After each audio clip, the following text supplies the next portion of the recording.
जिसका मोहल्ला तुम्हें ही जले, चंद लोगों की खुशियों को लेकर चले, वो जो साए में मसलहत के पले, ऐसे दस्तूर को सुबह नूर को मैं नहीं मानता, ऐसे दस्तूर को सुबह नूर को मैं नहीं मानता, मैं नहीं जानता, मैं ही खाइफ नहीं तख्तेदार से, मैं भी Mansoor.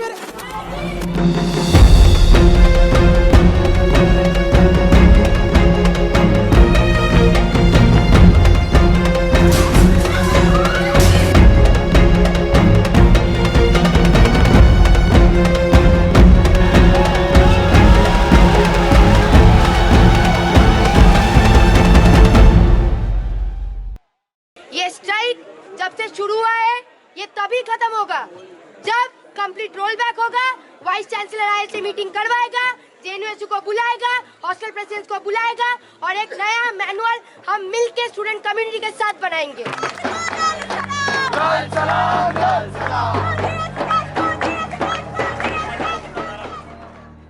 JNU and the questions they pose has always been a nightmare of the fascist regime. Besides being branded an anti-national university, the students of JNU are pro-society and stands with its marginalized voices.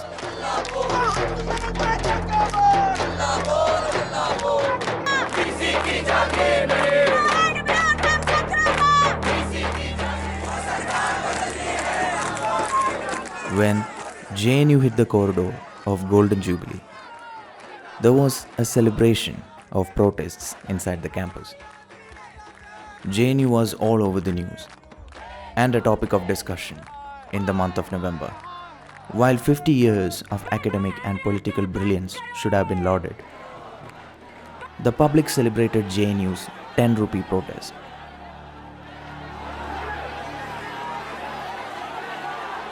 Withstanding all the cyber, political and physical attacks, the students of JNU successfully marched more than 100 days to protect this inclusive space.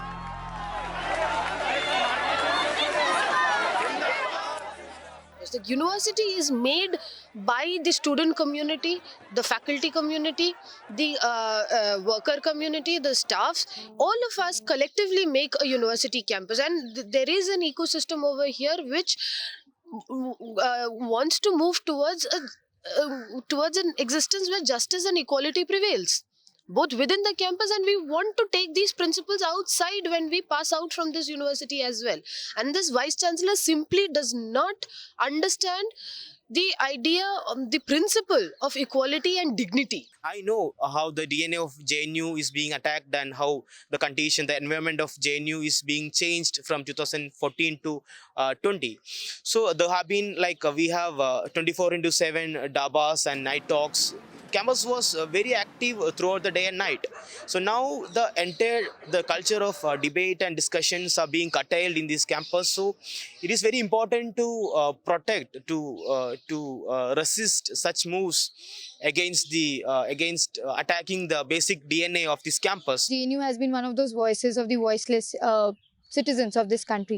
But in the last 4 or 5 years, we have seen a drastic change. Whether it was firstly attacking the reservation policies within the university, which made sure that the marginalized section of the students were not able to reach to the university spaces for higher educations. And slowly the dismantling of the Gender Sensitization Committee Against Sexual Harassment, which made a lot of the university question the gender justice issues within the campus. Along with it, we have seen how the seat cuts led to suddenly the dismantling of students catering to the higher education.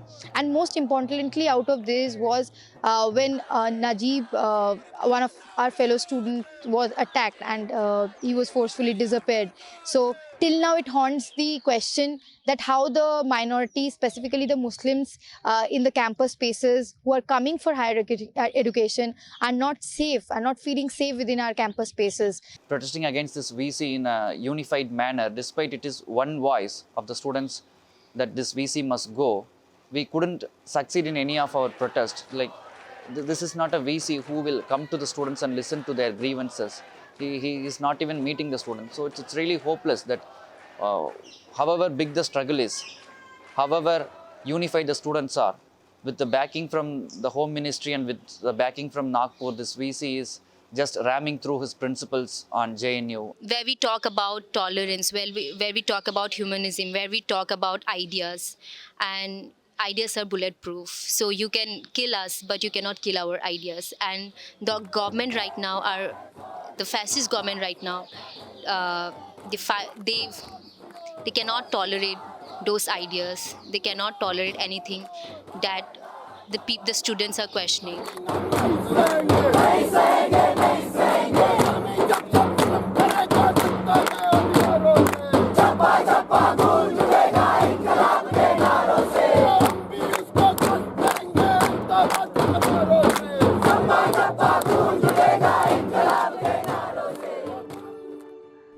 The Nehruvian legacy in a cosmopolitan university like JNU has always been evident through their alternative reading of mainstream ideas, fueling their own thoughts on dissent and discussion. Well, I think it's really one of the most tragic things, because I really consider JNU to have been one of the outstanding achievements of post-independence India. I mean, I think it's on a par with BHEL or whatever. In other words, I think it's really of the Nehruvian era, in which I include the entire period from independence right until 1991. It is really an outstanding achievement. To break it up is real shame, to destroy it, which is what these people are doing. Because the current government has absolutely no idea of what a university stands for. They have absolutely no respect for knowledge. But these people, they stand against reason, and therefore they stand against any kind of scholarship per se. It's a real shame that it is being destroyed. If you wish to have a proper education system, then you would have to have education that is publicly provided through public institutions, and frankly, it should be free. I don't even see why these minimal fees they charge should at all be charged, because it should be completely free. JNU was created as a university with a mandate to attract the best talent from across the country. It had the status of being a university not meant for a city or a state, but specially a university which was to draw talent from across the country.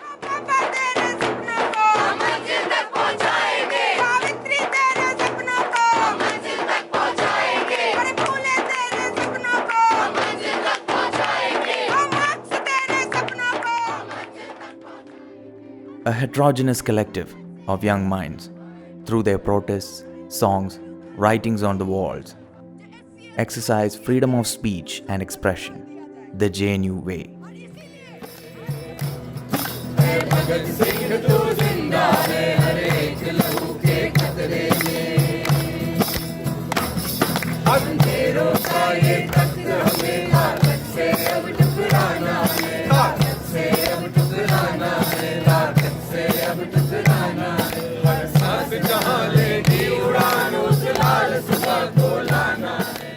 Nationalism जैसा एक है कि एक देश को glorify करना, तो इस प्रकार का एक जेनू को ग्लोरिफिकेशन का भी एक मेन स्ट्रीम आइडिया है, जो एक्चुअली लेफ्ट लिबरल का जो डिस्कोर्स है।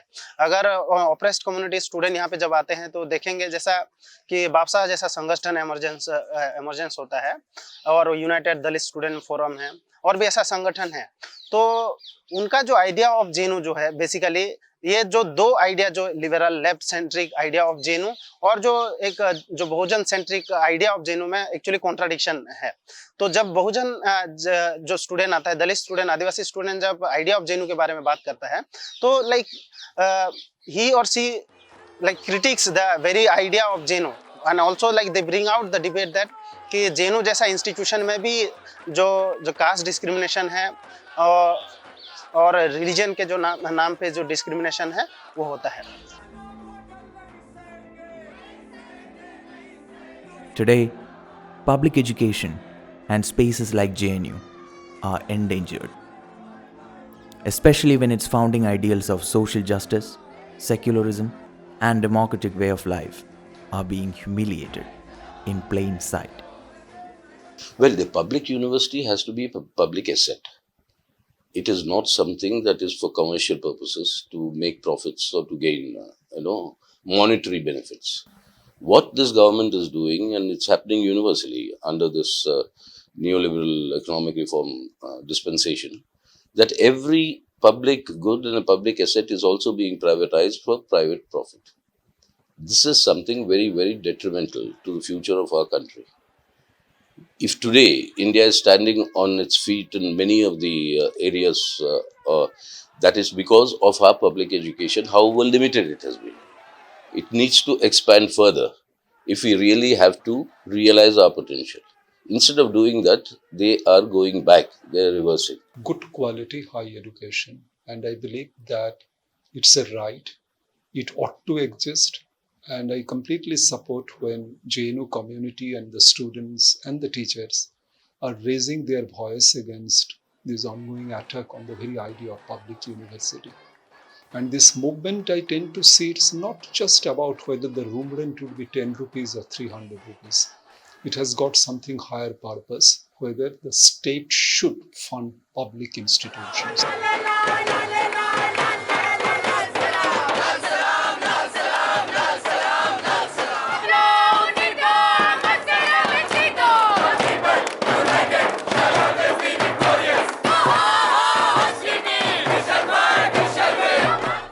2 days before the student union elections, the presidential candidates engaged in 15-minute speeches. These fiery presidential debates are unique to JNU. That entire diversity of JNU, they're trying to erase that by this broad brush that they want to bring in of left versus right.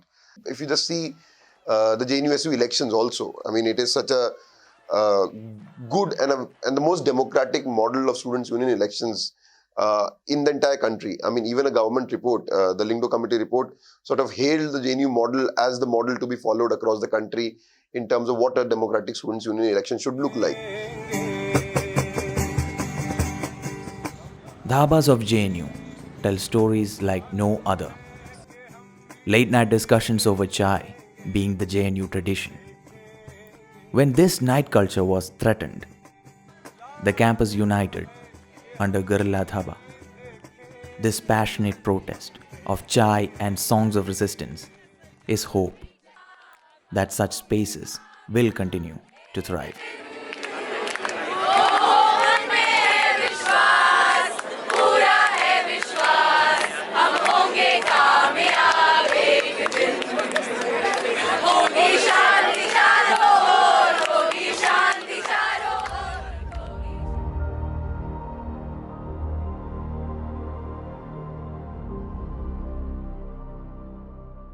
JNU would be incomplete without its posters. These hand-painted posters are the canvas of the marginalized voices. The walls of JNU narrate the long stories of oppression, struggle, and victory within national borders and beyond. Marx, Ambedkar, Phule, and many others adorning these walls tell tales of cultural and political struggles of generations. Removing of posters, removing of all the wall art, very painstakingly removing wall art, because the walls are like little squares. So when you paste art on it, each separate little 1 inch by 1 inch square has to be scraped. And we saw contract workers doing that all over campus. So that kind of labor was expended, highly labor intensive, low paid work to remove artwork from, because essentially those posters were artwork. So there's a sense in which they're terrified of this campus, and they everything scares them about this campus, and I think they're right to be scared. The varying shades of humanity and conscience in political and cultural contexts is what makes this campus a better place. Now targeted by the authority and administration, trying hard to tear down everything that is JNU. Its wall posters are getting stripped down and dhabas are slowly disappearing. I think the understanding of the VC in changing this space into a highly elite space where dhabas are closed, there will be cafes which will be open only for certain hours. For the latest we heard is there's a circular saying that mechanized laundry services are now available for campus, which are located in Dwarka, and there will be an app which you can use from here, and which obviously means that the dhobi system, there's a way in which the dhobis are going to be removed from campus. From the period of emergency in 1975 to the Iran Revolution outbreak in 1979, JNU has been in the forefront for seeking justice and liberty. The students' movement there has linked with the struggles outside, not just with taking up the issues of students in the campus alone, but also responded to the problems of people outside. And at times it has been met with with repression. There has been during the emergency there has been extreme repression which was there. Later, even when I was part of the students' union, there have been huge struggles. Firstly, a struggle against the killing of Comrade Chandrasekhar, very brutally by police in many of the places. But the huge mobilizations during that time, we could bring Delhi to standstill. During the Vajpayee years, again, there was effort to muzzle protest in JNU. There was also an incident wherein a judicial inquiry was announced against the students and faculty and staff of JNU. When all of us went to Tihar jail for several days, because Iranian students would come from all over the country for major protests in Delhi. Where did all these Iranian students coming to Delhi stay? They stayed in JNU. All the different factions were there. The Khomeinists, the Tudeh, the religious fact, all the anti-Shah factions. They were united by that. Hundreds and hundreds of them we kept on the campus. The police couldn't touch them. Okay? There was that second thing, that spirit of internationalism. That also, I believe. I think within our generation, it was an instinct. JNU turned it into an intellect. JNU ഒരു ideologically homogeneous ആയ ഒരു campus അല്ല, ആശയപരമായി ഒരു ഏകശിലാത്മകമായിട്ടുള്ള ഒരു campus അല്ല.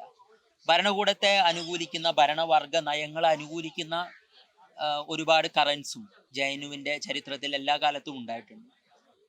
എന്നാൽ JNUവിലെ വിദ്യാർത്ഥി പ്രസ്ഥാനമായാലും ഇവിടുത്തെ അധ്യാപക വിഭാഗത്തിൽപ്പെടുന്ന, രാജ്യത്തെ അറിയപ്പെടുന്ന ബുദ്ധിജീവികളായാലും നിരന്തരമായി ഈ ഭരണവർഗ നയങ്ങളോട് പോരടിച്ചുകൊണ്ടാണ് ഒരു ബദൽ രാഷ്ട്രീയം ഉയർത്തിക്കൊണ്ടുവരാൻ നോക്കുന്നത്.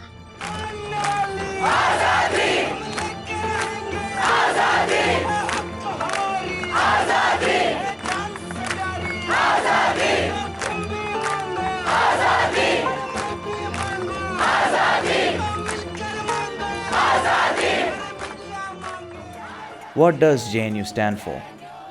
An alternative world, an ideal space.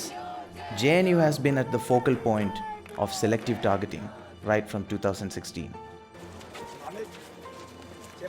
The student union president and 2 students were accused of raising anti-national slogans and were arrested.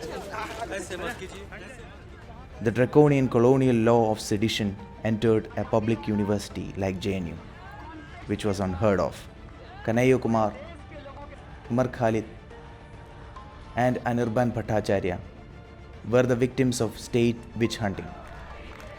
Since then, JNU was always in the spotlight. इस मुल्क के अंदर जो आवाज है संघर्ष की, उसको दबाना, मोटी मोटी बात है कि इस देश के लोगों के सामने जो उसके जीवन के बुनियादी सवाल हैं उससे जनता के ध्यान को भटकाना, और मोटा मोटा सवाल है कि इस जेएनयू कैंपस के अंदर जो लड़ने वाले लोग हों, चाहे वो अनिर्बाण हो, चाहे वो उमर हो, चाहे अनंत हो, आशुतोष हो, चाहे मैं कन्हैया हो, चाहे आप सब में से कोई हो, उसको देशद्रोही बता करके जेएनयू के आवाज को दबाना, जेएनयू को डिलेजिटिमेट करना, इस संघर्ष को खत्म करना। लेकिन हम उनको कहना चाहते हैं कि इस संघर्ष को तुम दबा नहीं पाओगे, तुम जितना दबाओगे हम उतना खड़ा होंगे, उतना जोर से। After the incident that happened on February 9th, and after Kanhaiya Kumar was arrested on February 12th, said, and there was a lot of ferment on the campus, said that we should all get back to normal and we should begin teaching again and so on and so forth. We had not actually disrupted teaching. I'm speaking from the perspective of teachers. But there was a lot of unrest on the campus because it was a very serious matter that the police had entered and taken away one of our students. Students were troubled. Teachers were also very troubled. And at that time, he said teachers should just stick to their job of teaching and so on. So we thought of this idea of a teach-in, which was additional to whatever normal teaching we did. And we organized this series of talks for about a month on nationalism. It's absolutely clear that the attempt of this national administration is to change the character of JNU. And that is also the attempt of this Vice-Chancellor. He's obviously been brought in there for that purpose. So, of course, you know, the opening of management and engineering schools was partly because there's this notion that such students are apolitical and, you know, you can make them much more right-wing and so on. But particularly what has been happening is that he has been distorting the faculty selections.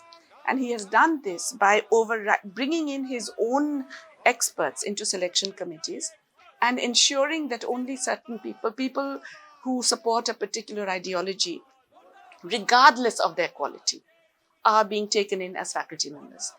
And once they're in as faculty, they are immediately given promotions and given positions of authority as heads, wardens of hostels, as provosts, as deans of student, of you name it, every committee, everything.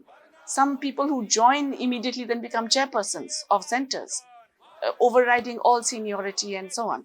So the attempt is to actually pack the faculty. And it's unfortunate because it changes the culture for sure. And it reduces the space for discussion. So instead of debate, dialogue, discussion, we now have physical violence. And what is really shocking and what the January 5th incident showed is that these newly appointed faculty members are not just party to this violence, they are actively instigating such violence. Media succeeded in painting JNU as an anti-national university, and shut down JNU cries were in the air. For the last 5 years, the mainstream media has been building up this narrative that we are only creating anti-national students and we professors are also anti-national, that there is the use of JNU as a political tool. During elections, it becomes very, very pronounced, in fact. One thing the media of our times did not do, they did not come out and frame students. They did not create the fraud to allow the government to frame students. They did not carry faked up videos on Kanhaiya Kumar. They didn't do this. They may have ignored us or ignored a particular struggle or kept,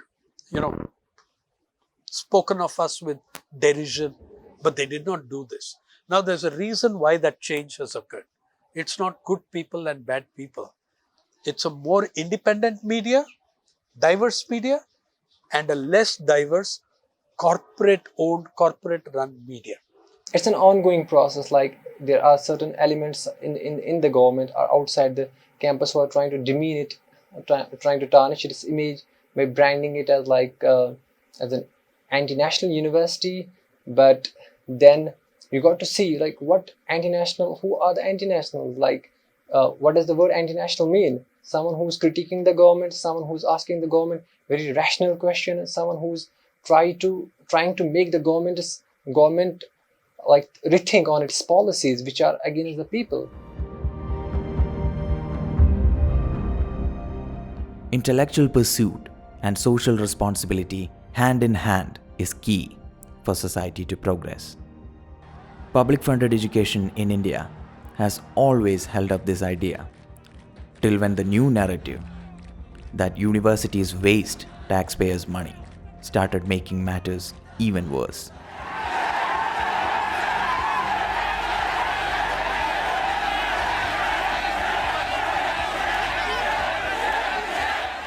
I spent 2 years doing my MA here and 23 years as a teacher. I came back in 97. So I've been here as a teacher now for a very, very long time. I've taught many courses here, different courses. And I've always found that students came prepared to class. I've never had a situation where they were not ready for the lecture or did not have questions to ask. So the JNU students are extremely hardworking. And for them to be deprived of what they used to, a liberal atmosphere and a very structured academic year, that is very difficult for them. So whatever is happening is really protest in terms of what the nation state through its government communicates as a form of violence, as a form of repression, as a form of tyranny. It is unbearable to us because we believe that academics is a free enterprise.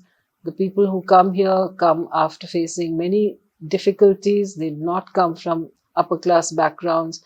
80% of our students are from farming families or from the families of manual labor.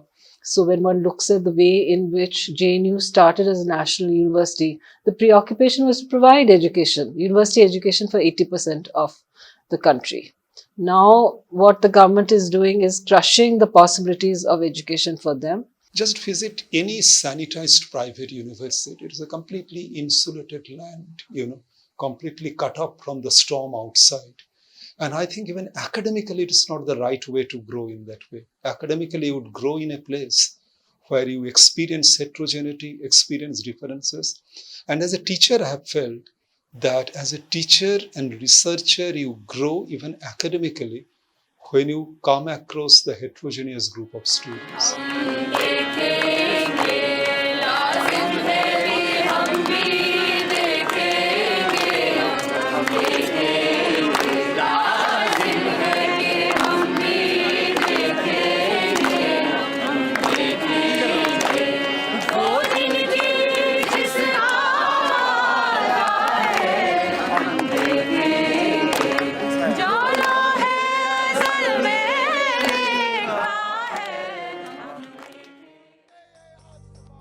Education is a right, not a privilege. The institutional murders of many trigger fear in us regarding the captivity and death of public funded educational institutions in India. Campuses across India have witnessed resistances of various kinds against regressive and discriminatory policies. The institutional murder of Rohit Vemula and the dialogue on caste system inside university spaces sparked such questions.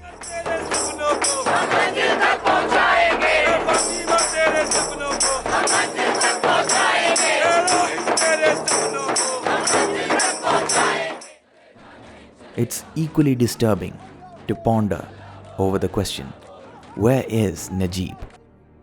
Even after 3 years and 6 months of his missing.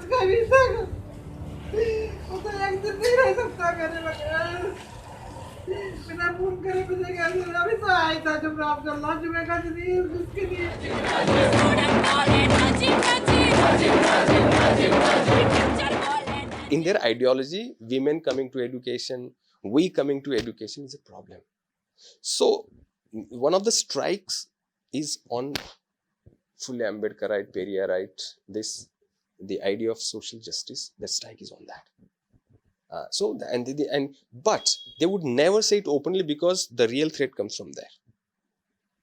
They would be very happy to kind of isolate Muslim thing, because in the masses, thanks to Congress didn't do really kind of good job for the Muslim. I believe because they were happy that Muslims are remaining in their obscurantist ghettos as a vote bank politics. They didn't want genuinely to bring them back kind of in the mainstream and as a citizen, as a substantive category, beyond culture, beyond religion, that we are all part of one citizenry. Now the way things are taking place are very optimistic, that we are coming in the street not as a Muslim or as a Hindu, but as citizens. We are reading preambles, we are reading the constitution. It's a good sign. I think that the moment you see the growth of a very totalitarian ideology, and today we are passing through that time with a mix of consumerism, market-driven consumerism, and the militant nationalism, you see this disaster. And that's why this attack on critical education, this attack on meaningful reflexive education, and that's why this great emphasis today, and new education policy also would reflect on that. Education has always been underfunded by successive governments, but this government has reduced the spending on higher education to 1/3 of the level when it took office as a share of GDP. So it's come down from 0.6% of GDP to 0.2% of GDP. And per capita spending on students in public education has halved. In other words, the government is giving half the money per student that it gave when it took office. So it's a dramatic decline. And it's part of this government's general attitude to higher education, which is that it wants to destroy it. It doesn't want public universities that create thinking citizens who can question what they do. Now, JNU as a public university has had, I won't say very low fees. It has had reasonably, moderate fees, but nonetheless, they are fees. They're not zero fees, including for living in the hostel. What this administration sought to bring in is an increase in hostel charges, which would have brought the overall payment of the average student to something like 5,500 per month. Now, in fact, the scholarships that the students get, the merit cum scholarships, etc., would not even cover that. Many of our students come from very, very backward, poor, underprivileged backgrounds because we have not just a very strict reservation policy, but we also have affirmative action for people who come from backward districts, for women students, and so on. So we have a number of students who come from really very impoverished backgrounds. Ever since the introduction of neoliberalism, there has been an attempt at commoditizing education and therefore commercializing it, and therefore excluding large segments of the country's population from it. Because if you wish to have a proper education system, then you would have to have education that is publicly provided through public institutions, and frankly, it should be free. I don't even see why these minimal fees they charge should at all be charged, because it should be completely free. It should be financed by fiscal resources of the government. Students, children from different parts of the country, from different sections of the society, they reach JNU. Particularly the socially oppressed, discriminated sections, they send their children to JNU. And here the administration and government should think hiking fee will affect the students coming from such sections or not. But now what is happening in India is privatization of education. As a Tamil student, I have to talk something about this fee hike, which is the root cause of whatever that this campus has been witnessing.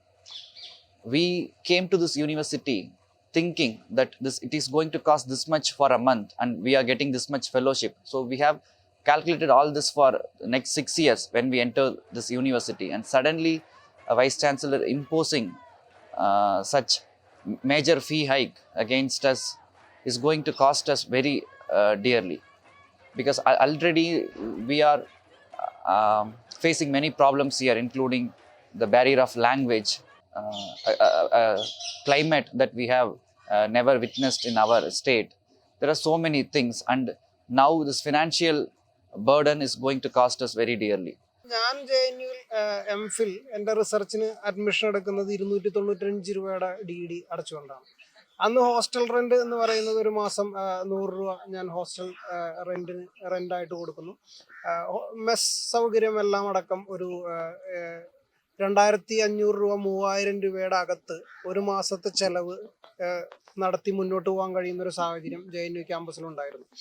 അപ്പോൾ അന്ന് എംഫിലിന് സ്കോളർഷിപ്പായിട്ട് university തരുന്നത് 5,000 രൂപയാണ്. അപ്പോൾ ഈ ഒരു 5,000 രൂപ കൊണ്ട് എന്നെപ്പോലെ കേരളത്തിൽ നിന്ന് ഇത്ര ദൂരം യാത്ര ചെയ്ത് വന്ന് ഇവിടെ പഠിക്കുന്ന ഒരു സാധാരണക്കാരന് മറ്റാരെയും ആശ്രയിക്കാതെ ഇവിടെ പഠിച്ച് മുന്നോട്ട് പോകാനുള്ള ഒരു സാഹചര്യം ഉണ്ടായി.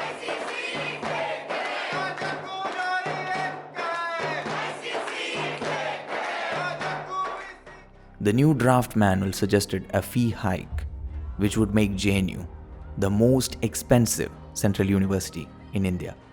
This can force many students to drop out. The JNU students united under the slogan, "Not an inch back."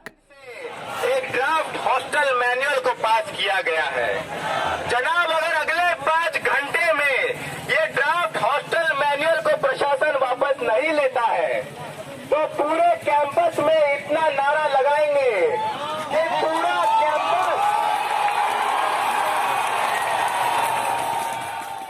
Higher education ഒരു പ്രത്യേകം ഒരു PhD MPhil കുറിച്ചൊക്കെ പ്രത്യേകിച്ച് പറയുകയാണെങ്കിൽ ഒരു മിനിമം ഒരു 24 വയസ്സാകുമ്പോഴാണ് നമ്മളൊരു MPhil PhD ഒക്കെ എത്തുന്നത്. എത്രത്തോളം നമ്മൾ സ്മാർട്ട് സ്റ്റുഡൻ്റ് ആണെങ്കിലും എത്രത്തോളം നമ്മൾ പഠിച്ചിട്ടുണ്ടെങ്കിലും ഒക്കെ 24-ാം വയസ്സിൽ ജോലി എടുക്കാതെ വേറെ പണിയൊന്നും ഇല്ലാതെ പ്രത്യേകിച്ച് ഒരു ദിശാബോധമൊന്നും ഇല്ലാതെ എന്തോ ചെയ്യുന്നവരായിട്ടാണ് റിസർച്ചിനൊക്കെ എത്തിപ്പെടുന്നവരെ നമ്മൾ കാണുന്നത്. നമ്മളുടെ കുടുംബക്കാരും പ്രോഗ്രസീവ് സ്പേസിലുള്ളവർ പോലും പലപ്പോഴും കാണുന്നത്. പക്ഷെ അതല്ല. അപ്പോൾ ഇന്ത്യയിൽ റിസർച്ചിനെ കുറിച്ചുള്ള ഒരു പ്രത്യേക കാഴ്ചപ്പാടുണ്ട്. ആ കാഴ്ചപ്പാട് എന്ന് പറയുന്നത് റിസർച്ചിനെ കുറിച്ച് ഒരു കാഴ്ചപ്പാട് ഇല്ല എന്നുള്ളത് തന്നെയാണ്. അതുകൊണ്ട് തന്നെ ഒരു 24-ാം വയസ്സിലൊക്കെ ഒരു സമൂഹത്തിലെ പല രീതിയിലുള്ള പ്രതിസന്ധികളെ തരണം ചെയ്തിട്ടാണ് ഒരു ഒരു ഒരു ഒരു വിമൻ ഇവിടെ അഡ്മിഷൻ എടുക്കുന്നത്. അതിൽ നമ്മളൊപ്പം നിൽക്കുന്ന ഒരു മെയിൻ ഘടകം എന്ന് പറയുന്നത് നമുക്ക് എത്രത്തോളം ഇൻഡിപെൻഡൻ്റ് ആയിട്ട് നിൽക്കാൻ പറ്റുന്നു എന്നുള്ളതാണ്. ഇന്നത്തെ JRF എമൗണ്ട് നമ്മൾ ക്ലിയർ ചെയ്യുകയാണെങ്കിൽ സുഖമായിട്ട് ഇത് യൂണിവേഴ്സിറ്റിയിൽ നന്നായിട്ട് നിൽക്കാൻ പറ്റുന്ന ഒരു സാഹചര്യമുണ്ട്.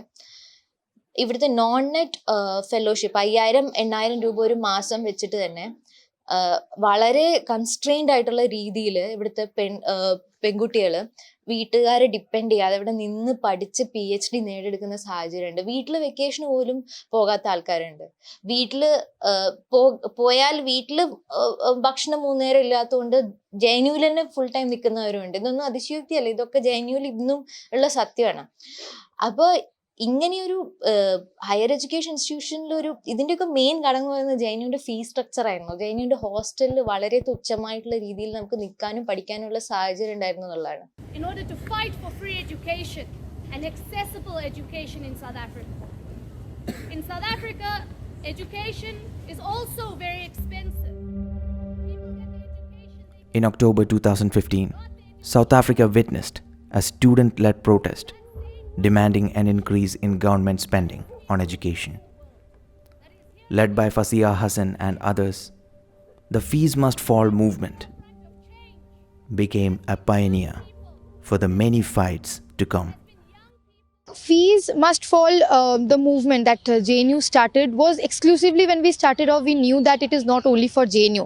We have to understand that the new education policy as a system is something we have to battle against, and only JNU couldn't have done this. And it was not JNU which was raising this question for the first time. It was central universities and colleges across the country who were talking about movements against fee hike for a long time. We have seen how TIS Hyderabad before last year was battling with the same kind of movement. But when it happened in JNU, we tried to actually highlight, as it had happened in South Africa 4 years back, that they were trying to have a movement to reduce, actually increase government spending in education.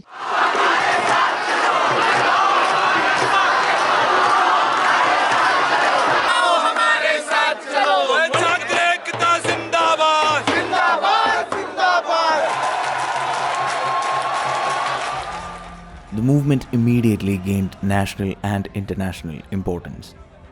Other central universities in India gave their support. This protest was a coming together of people from different spheres. To believe in myself, to believe that as a woman that I've led all these struggles, that I am revolutionary in the small struggles that I've led in my life, which has amalgamated me into coming here. And today, when I fight with all other women across campuses, and I see women on the streets wearing bangles, wearing bindis, and wearing burqa, it gives me immense amount of pride, joy, and spirit and strength at the same time, because that is what Hindu Rashtra wants. Hindu Rashtra wants women to be subdued, women who wear bindi and who wear bangles and who wear burqa to be subdued, to never raise their voices. But these women have declared loud and clear that we will do what we want to. We will self-determine what we want to wear, what we want to practice, but at the same time we reject your Hindu Rashtra.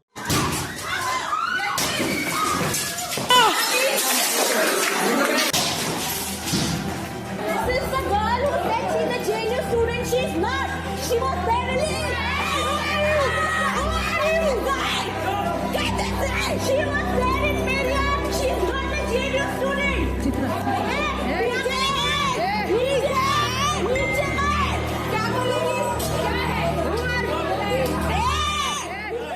In an unprecedented incident, on 5th January 2020, armed rioters entered the JNU campus while a peace gathering by the JNU Teachers Association was going on. A group of people armed with rods, stones, sticks, and many other things entered JNU, while campus security and Delhi police comfortably ignored them. Professors were injured and beaten up.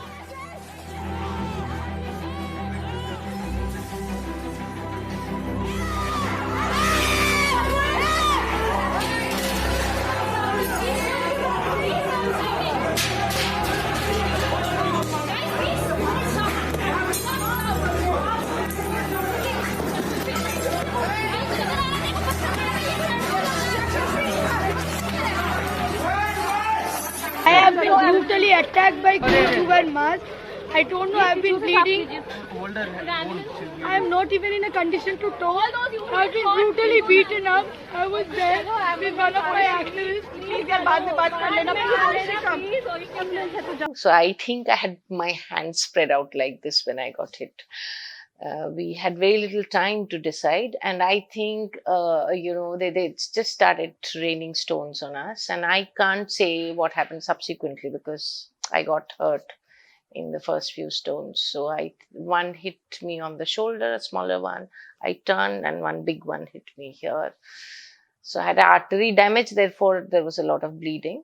I bled for 1.5 hours. When I went to AIMS, a student helped me, Brahmaputra student who I did not know, and my colleague Amit Parmeshwaran. So the student had a two-wheeler. We went to the gate. We saw a group of policemen standing on the left-hand side, a group of mobs standing on the right-hand side. The policemen looked at us, looked away, didn't say anything at all. One person from the mob held the student by the collar, asking for an ID card. I mean, that was amazing. So we were just 3-4 of us at that point of time. And so when the first couple of blows of the lathi landed on me, I fell on the road. Then 4 or 5 people just encircled me and kept on, beating me with the lathis one after the other, till such time that I overheard someone saying from the back that ye nahi hai, that is not, he's not the one. And then they left me and went away. ഈ attack നടന്ന ദിവസം തന്നെ ഇവര് കുറെ എൻ്റെ പേരും എല്ലാം വെച്ചിട്ട് സർക്കുലേറ്റ് ചെയ്തിരുന്നത് ഞാൻ ABVPയുടെ ആക്ടിവിസ്റ്റ് ആണ്. അതുകൊണ്ട് എന്തായിരുന്നു എന്നെ ആക്രമിക്കപ്പെട്ടു എന്ന് പറഞ്ഞുകൊണ്ട് ഇവർ സർക്കുലേറ്റ് ചെയ്യാൻ തുടങ്ങിയായിരുന്നു. പിന്നെ അതല്ലാതെ തന്നെ ഈ കേരളത്തിൽ നടന്നത്, അവിടെ നടന്ന ഏതൊരു ABVP ആക്ടിവിസ്റ്റിന്റെ മുകളിലുള്ള നടന്ന ആക്രമണത്തിന് പ്രതികാരം ചോദിച്ചുകൊണ്ടുള്ള പ്രതികാരമായിട്ടുള്ള ആക്രമണമാണ് ഇതൊന്നും പറഞ്ഞ് സർക്കുലേറ്റ് ചെയ്യിപ്പിച്ചായിരുന്നു. പിന്നെ അത് കഴിഞ്ഞിട്ട് എനിക്ക് പരിക്കൊന്നും പറ്റിയില്ലെന്ന് പറഞ്ഞ് പിന്നീട് സർക്കുലേഷനും ഇതെല്ലാം ഉണ്ടായിട്ടുണ്ട്. അപ്പം ചുരുക്കി പറഞ്ഞു കഴിഞ്ഞാൽ ആദ്യം ഒരു ഫിസിക്കൽ അസോൾട്ടും, പിന്നെ ആ ഫിസിക്കൽ അസോൾട്ടിനെ ബേസ് ചെയ്തുകൊണ്ട് കുറെ cyber attacks in the sense ഡിഫേമിങ്ങും ട്രോളിങ്ങും ഇതുമല്ല. പിന്നെ നമ്മൾ തന്നെ പോയി ഇതിനെല്ലാം ഡിഫെൻഡ് ചെയ്യേണ്ട ഒരു അവസ്ഥയിലോട്ട് സംഭവം കൊണ്ടുവന്നിട്ടുണ്ടായിരുന്നു. ഇപ്പം എന്നെ അറ്റാക്ക് ചെയ്ത പല ആൾക്കാരും ഇപ്പോഴും ഒരു കുഴപ്പമില്ലാതെ ക്യാമ്പസിൽ ഇങ്ങനെ ചുറ്റിക്കറങ്ങി നടപ്പുണ്ട്. അവരെ ഇപ്പോൾ ഒരു ഓൺ ദ റെഗുലർ ബേസിസ് എനിക്ക് കാണേണ്ട അവസ്ഥയാണ്. അവർ പലരും ഇപ്പോഴും തുറച്ചു നോക്കുന്നുണ്ട്. പലരും ഇപ്പോൾ ഒരു വല്ലാത്തൊരു ഇന്റന്റോടെ നോക്കി ചിരിക്കാറുണ്ട്. हमने पहली बार देखा है ऐसे, ऐसे कभी पहले नहीं हुआ. मैं थी यहाँ उस टाइम, तो मैं बच्चों को अपने स्टोर में मतलब यहाँ अंदर बंद कर दिया था मैंने उनको. 20-25 बच्चे थे, तो मैंने उनको अंदर कर दिया था. ഞാൻ 80 മുതൽ ഇവിടെ ജൈനില്ല. എനിക്കറിയാമെന്ന് വെച്ച് കഴിഞ്ഞാൽ പണ്ടും ചില അപ്പം അങ്ങോട്ട് തമ്മിലുള്ള വാക്കുതർക്കം അല്ലാണ്ട് ഒരു അറ്റാക്ക് ഇതുവരെ ഉണ്ടായിട്ടില്ല. ഇത് ആദ്യമായിട്ടാണ് ഇങ്ങനൊരു സംഭവം. ഇനിയിപ്പോൾ തുടരുമോ ഇല്ലയോ നമുക്കറിയാൻ പറ്റില്ല, കാരണം തുടരാൻ സാധ്യത. Some of us were holding the doors through our hands. There was a window pane on the top. They broke the window pane. The entire glass fell on us. We couldn't go back despite glasses falling on us, because if we would have withdrawn our hand, then the door would have collapsed and the 20 and 25 students inside that room who were taking protection, I mean, one doesn't know what would have happened to their lives. एक second round वो वापस आता है दरवाजे को तोड़ने के लिए और वो फिर से नहीं टूटता है. तो मेरा जो पड़ोसी है, इमीडिएट नेबर जो है, इज फ्रॉम एबीवीपी गाय. तो हम लोगों को आवाज आया कि किसी ने दरवाजा खोला यहाँ से, क्योंकि ये बिल्कुल साथ में लगता हुआ है. तो वो दरवाजा खोल के हमें बाहर देखने आया कि यहाँ पे लाइट ऑफ है, बगैर दरवाजा तो अंदर हैं लोग. तो वो वहां से देखने आया कि कौन कहाँ पर है. The moment he came here, वो बताने के लिए जाता कि ये यहाँ पर है, बट हम लोग उसको आइडेंटिफाई कर दिए, क्योंकि हम लोग 10-15 लोग थे, इंक्लूडिंग मी, माय मतलब mother and sister, and there were 10-15 people other who got stuck here. Pattern generally यही है कि मुस्लिम कोई भी हो, उसका तोड़ा गया है, उसके बाद आप थोड़ा बहुत आइडियोलॉजिकल उस पर देखा जाएगा. जैसे जो नीचे एक ब्लाइंड स्टूडेंट को मारा गया है, वो बेसिकली इन्हीं का सिंपैथाइजर है.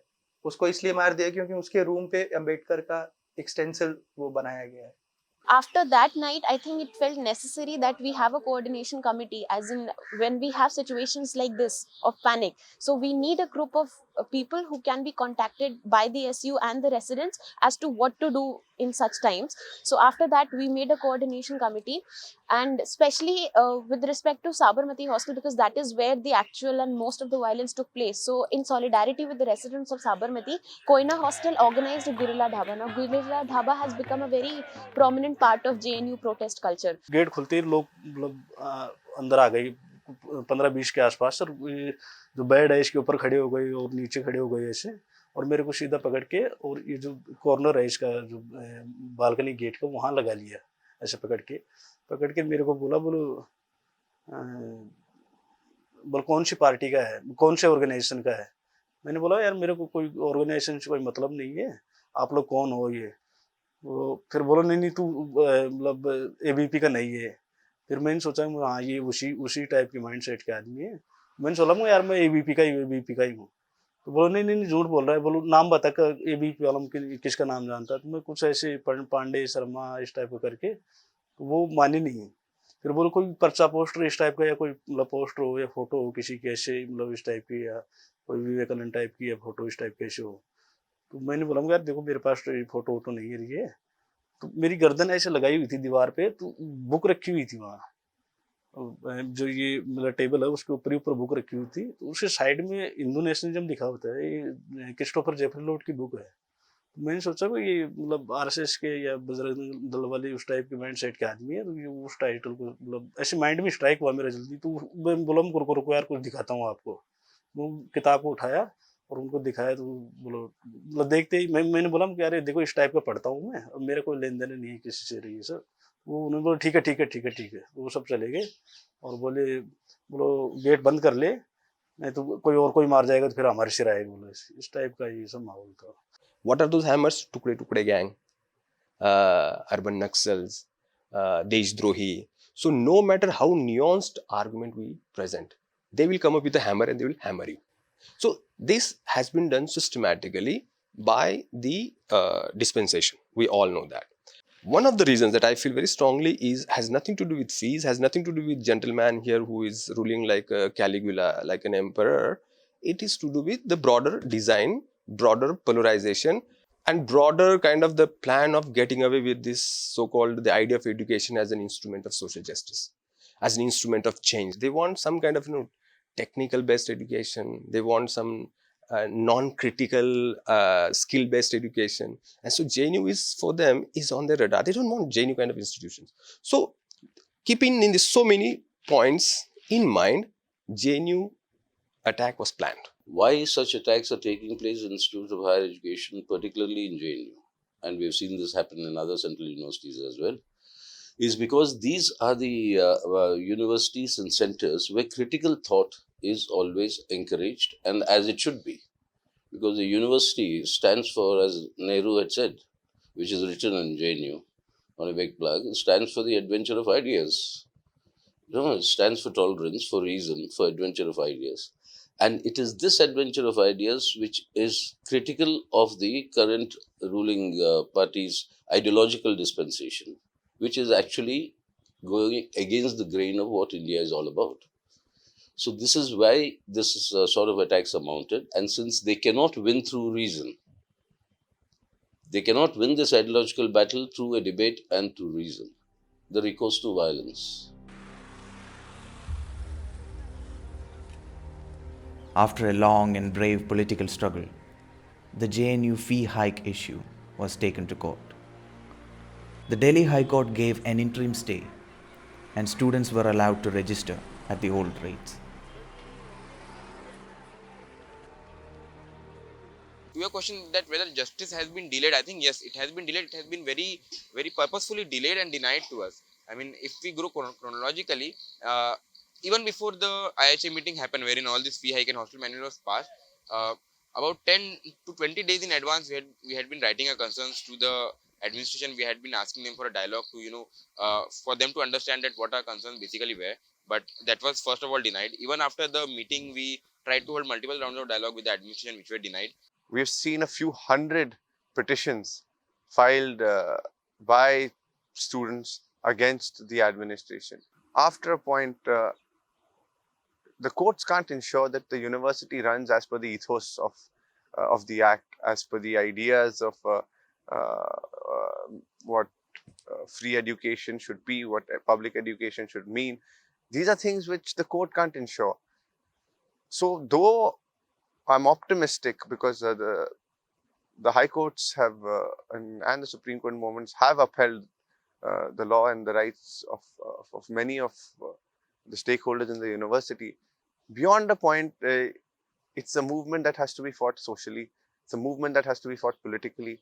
The idea of a university cannot be defined in law. The idea of a university is really a sociological and political idea. So the courts can only come in and uphold the act and uphold sections and clauses, but the courts can't define ideas.